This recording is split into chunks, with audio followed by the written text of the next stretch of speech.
Friends, जैसा कि आप सब लोग जानते हैं कि हमारा यूपीएससी नेट का एग्ज़ाम जो है बहुत जल्द आ रहा है, जिसके लिए हमने कुछ क्वेश्चन सेलेक्ट किए हैं केमिस्ट्री के, जो कि काफ़ी हेल्पफुल हो सकते हैं आप लोगों के लिए। तो फर्स्ट क्वेश्चन ये है कि which series in the hydrogen atomic spectrum lies in the visible reason.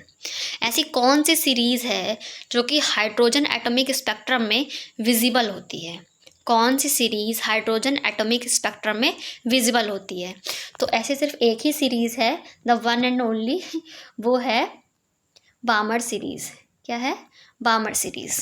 तो आपका option number B correct answer होगा। ठीक है, फिर सेकंड क्वेश्चन क्या हमारा, विच of the following correctly represent the pH range of an acidic solution. इनमें से कौन सा ऐसा ऑप्शन है जो कि ये रिप्रेजेंट कर रहा है एसिडिक सॉल्यूशन के पीएच को? तो एसिडिक सॉल्यूशन का पीएच क्या होता है? Less than 7। 7 is the neutral. 7 से ऊपर जब हम जाएंगे तो वो होगा बेसिक, और 7 से नीचे जब आएंगे तो क्या होगा? एसिडिक। तो लेस देन 7, तो उसके लिए कौन सा ऑप्शन सही है? Less than 7 is this. ठीक है, option number C, pH less than 7, this is the correct answer. Then what is the chemical formula of washing soda? Washing soda का केमिकल फार्मूला होता क्या है? तो इसका जो केमिकल फार्मूला होता है sodium carbonate decahydrate. Sodium carbonate decahydrate. तो इसका आंसर क्या होगा? इसका आंसर होगा बी। इसका आंसर होगा B. B is the correct answer. Then which of the following phases of a substance has the highest entropy?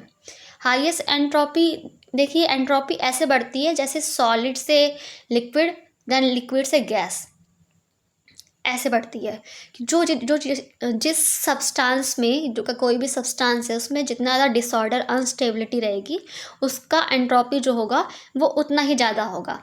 जैसे सॉलिड जो होता है मोर स्टेबल होता है, ठीक है, और उसमें डिसऑर्डर कम होते हैं, ठीक है, मूवेबल भी कम होता है, ठीक है। फिर उसके बाद लिक्विड में आ जाते हैं, फिर उसकी रिजिडिटी जो होती है कम हो जाती है, फिर वो गैस बन जाता है। तो गैस मोस्ट अनस्टेबल है, मोस्ट डिसऑर्डर है, तो उसका क्या होगा? एंट्रोपी सबसे ज़्यादा होगा। तो हमारा आंसर यहाँ पे क्या होगा? हमारा आंसर होगा यहाँ पे हमारा सी, गैस। ठीक है, गैस की एंट्रोपी सबसे ज़्यादा होती है जितने ऑप्शंस इसमें दिए हुए हैं। ठीक है, फिर the modern periodic law states that the property of a elements are a periodic function of their what? Atomic number. क्या होगा? एटॉमिक नंबर होगा, ऑप्शन नंबर बी। क्यों? क्योंकि जो हमारे हेनरी मोसले थे, जिन्होंने ये लॉ दिया था मॉडर्न पीरियडिक लॉ, उन्होंने कहा था कि जो प्रॉपर्टी ऑफ एलिमेंट्स होती हैं वो उनके एटॉमिक नंबर का पीरियडिक फंक्शन होती हैं। ठीक है, या फिर ये कह सकते हैं हम कि the properties of elements are a periodic function of their atomic number, जैसा कि इसमें लिखा हुआ है। ठीक है, तो आपका ऑप्शन नंबर बी सही होगा, एटॉमिक नंबर। देन उसके बाद हम आते हैं क्वेश्चन नंबर 6 पे। क्वेश्चन नंबर सिक्स हमारा क्या है? Deficiency of vitamin C causes which of the following disease. Deficiency of vitamin C जो है वो कौन सा डिजीज कॉज करता है? तो इसका आंसर होगा हमारा स्कर्वी। विटामिन सी की डेफिशिएंसी से स्कर्वी होता है। ठीक है, ऑप्शन नंबर 6 जो हो गया, सी जो है वो सही है। देन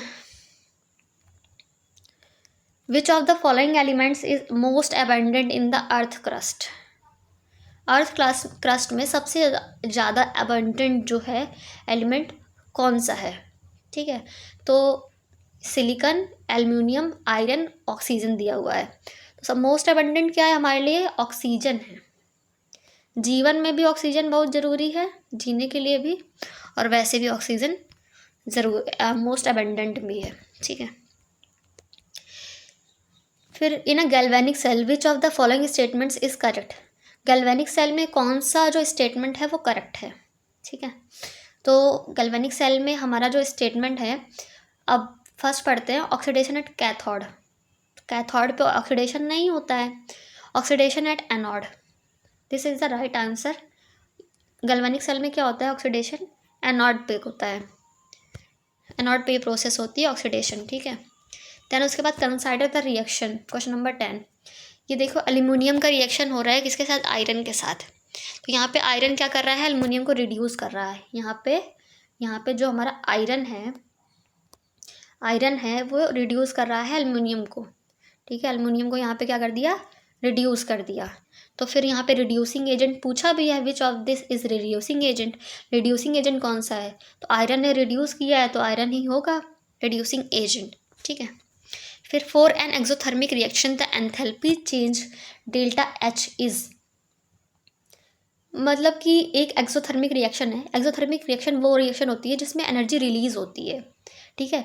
जब एनर्जी रिलीज होती है तो उसको क्या बोलेंगे हम, हाँ निगेटिव में एनर्जी जा रही है ना, मतलब हमारे अंदर तो आ नहीं रही है, मतलब रिएक्शन से बाहर जा रही है, ठीक है। ऐसी रिएक्शन हो रही है जिससे एनर्जी बाहर निकल रही है, ठीक है। तो रिएक्शन का तो घाटा हो रहा है, तो कैसे उसकी जो एंथैल्पी होगी, चेंज इन एंथैल्पी, वो कैसी होगी, निगेटिव होगी, ठीक है। इसे हम ऐसे याद कर रख सकते हैं कि अगर एक्सोथर्मिक है तो एनर्जी रिलीज़ हो रही है, तो इंसान कैसे जा रहा है, माइनस में जा रहा है, निगेटिव में जा रहा है, ठीक है। Then which process is commonly use to separate two liquids having a large difference in their boiling points. तो इसके लिए जो एसिड, कोई भी दो लिक्विड सब्सटेंसेस जिनकी बॉइलिंग पॉइंट में बहुत ज़्यादा डिफरेंस है, उनको अगर हमें अलग करना है, सेपरेट करना है दोनों को, तो हम कैसे करेंगे, तो उसके लिए हम यूज़ करते हैं सिंपल डिस्टिलेशन, क्योंकि उनके बॉइलिंग पॉइंट से बहुत ज़्यादा डिफरेंस है, ठीक है। तो सिंपल डिस्टिलेशन जो है वो बेस्ट रहेगा इसके लिए। फिर क्या होगा, which method is suitable to separate two liquids having close boiling points. अब ऊपर क्या था यहाँ पे कि जो ऐसे दो लिक्विड्स को मतलब कि डिफरेंट का मतलब सेपरेट करना था जिनका जो बॉइलिंग पॉइंट डिफरेंस है बहुत ज़्यादा है। अब यहाँ क्या है, जिसका बॉइलिंग पॉइंट डिफरेंस जो है बहुत कम है, ठीक है। हैविंग क्लोज बॉइलिंग पॉइंट, ठीक है, क्या लिखा है, हैविंग क्लोज बॉइलिंग पॉइंट। तो इसका आंसर होगा हमारा फ्रैक्शनल डिस्टिलेशन। अगर क्लोज बॉइलिंग पॉइंट है तो हम फ्रैक्शनल डिस्टिलेशन यूज़ करते हैं, ठीक है। देन द COOH इसको carboxyl group is are derivative of which functional group. जो कार्बोक्सिल ग्रुप है वो किस फंक्शनल ग्रुप का डेरिवेटिव है, ठीक है। तो इसका आंसर होगा डी। क्या होगा इसका आंसर, डी, ईस्टर। जो हमारा कार्बोक्सिल ग्रुप है वो डेराइव हुआ है, किससे हुआ है, ईस्टर से डेराइव हुआ है। Then question number 15, the total charge pass during electrolysis given by formula. तो जो टोटल चार्ज जो है electrolysis is given by the formula, ये होगा कि चार्ज को हम डिनोट करते हैं क्यू से, आई और करंट को करते हैं आई से, और टी से करते हैं टाइम को, ठीक है। तो फिर Q equals to I into T, ठीक है। जो total charge pass during the electrolysis is given by the Q equals to I into T. ये फिजिक्स में भी हम लोगों ने पढ़ रखा है, बचपन से ही पढ़ते आ रहे हैं। देन उसके बाद question number 16, which has the highest boiling point. Mercury का तो बिल्कुल नहीं है। अब बहुत लोगों को लग रहा होगा आयरन का होगा, पर ऐसा नहीं है। ऑक्सीजन का बिल्कुल नहीं है। फिर टंगस्टन है हमारा, टंगस्टन ये डब्लू के शेप का है। ये जो हमारा येलो वाला बल्ब आता था पहले, उसमें डब्लू शेप का कुछ जो होता था, टंगस्टन लगा रहता था। टंगस्टन का जो मेटल है, ट्रांजिशन मेटल, वो लगा रहता था, ताकि क्योंकि उसका जो बॉइलिंग पॉइंट है वो बहुत ज़्यादा हाई है, ताकि तो वो जल्दी ख़राब ना हो, ठीक है। तो इस वजह से टंगस्टन उसमें यूज़ किया जाता था पहले येलो वाले बल्ब में। तो tungsten is the right answer. इसका जो बॉइलिंग पॉइंट है सबसे ज़्यादा है, ठीक है। और ये डब्लू से डिनोट करते हैं इसको, और इसको हम बल्ब के एग्जाम्पल से याद रख सकते हैं। फिर 17, if the enthalpy change of reaction is delta H equals to -200 kilo joule, then the reaction is. ये कह रहा है कि अगर एंथैल्पी चेंज जो है डेल्टा एच अगर -200 किलो जूल है तो रिएक्शन कौन सी होगी। अब माइनस में एनर्जी है, चेंज इन एनर्जी माइनस में है, -200 क्या लिखा है, ये माइनस का 200 लिखा हुआ है। तो -200 लिखा है, जिसका मतलब क्या है, वो जो रिएक्शन है वो घाटे में जा रही है, किस में जा रही है, लॉस में जा रही है। तो वो कौन सी रिएक्शन होगी, एक्सोथर्मिक। एक्सोथर्मिक रिएक्शन में ही जो एनर्जी होती है लॉस में जा रही होती है, ठीक है। फिर उसके बाद the study of rate of chemical reactions and the factors affecting them is called. जो study of rate of chemical reactions होती है and the factors affecting them, पहले तो देखो इसमें क्या दिया है कि rate of chemical reaction. Rate का मतलब समझ रहे हैं क्या, जो चीज़ कंटिन्यूसली हो रही होती है, ठीक है। काइनेटिक्स, रेट्स का मतलब, रेट का डायरेक्टली मतलब होता है काइनेटिक्स से, ठीक है। और ये केमिकल रिएक्शन है, ठीक है। और ये भी पूछा है कि फैक्टर्स अफेक्टिंग दैम, तो इसका आंसर क्या होगा, केमिकल रिएक्शन है तो केमिकल काइनेटिक्स होगा इसका आंसर, ठीक है। केमिकल काइनेटिक्स होगा क्योंकि इसमें रेट पूछा है। क्या पूछा है, रेट पूछा है इसमें। देन उसके बाद what happens at the typical standard temperature of a gas that is 273 kelvin, ठीक है। 273 केल्विन पे कोई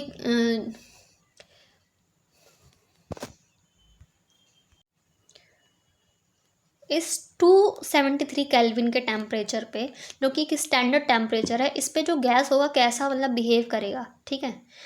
उसका उसमें क्या चेंज आएगा या नहीं आएगा चेंज, वो कंडेंस होगा या स्टॉप मूविंग कर जाएगा या फिर सॉलिड में कन्वर्ट हो जाएगा।